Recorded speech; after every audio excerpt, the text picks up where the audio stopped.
Sual verir ki, bəs mədə yırtığı deyirlər, reflüks deyirlər, onların müalicəsi varmı? Buna mütləq baxmaq lazım müayinənin cavabına. Niyə? 90 neçə faiz orada əməliyyat lazım olmur.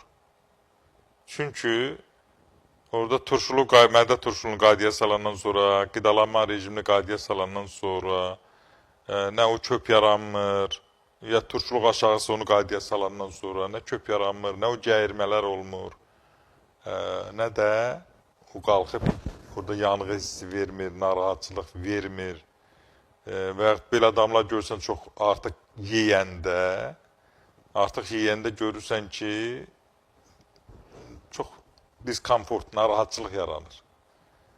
Narahatçılıq gecə də yata bilmirlər. Elə adamlar mütləq 6-dan sonra yemək yeməməlidirlər. Nə qədər 4-5 qabağa doğru yiyirсələr, gecə rahat yatarlar. Və axşam da mütləq yüngül qidalanmalıdırlar və yiyəndən sonra da gəzməlidirlər ki, o reflüks onları narahat eləməsin. Bundan başqa, yəni, mənim özümdə də var o, tələbə vaxtım idi. Bir neçə dəfə oldu, elə bildim, gördüm, qalxdı, mənim mədə turşuymuşsa, elə bildim, infarkt olmuşum. Dedim, ay Allah, bu nədir? Kardioqrama çəkdirəm, heç nə yoxdur. Bir dəfə sonra müayinə elətdim, yoxlatdım, gördüm ki, orada bu problemlər var.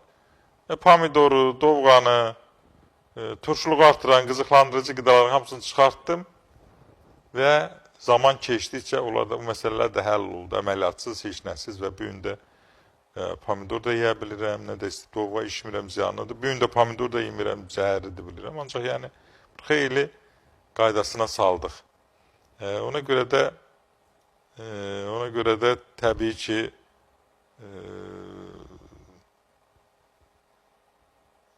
gözləmək lazımdır. Qidalanma çox mühüm rol oynayır. Normalda insan 2 dəfə qidalanmalıdır. Mən bir səhər, bir axşam qidalanıram və o da, yenə deyirəm, Yapon aliminə Nobel mükafatı verdilər ki, 2 dəfə qidalanmada bir qida ilə o bir qidanın arasında 10 saatı keçəndə orqanizm öz daxilindəki xərçəng hüceyrələrini təmizləyir. Çox gözəl effekt verir. Bu baxımdan da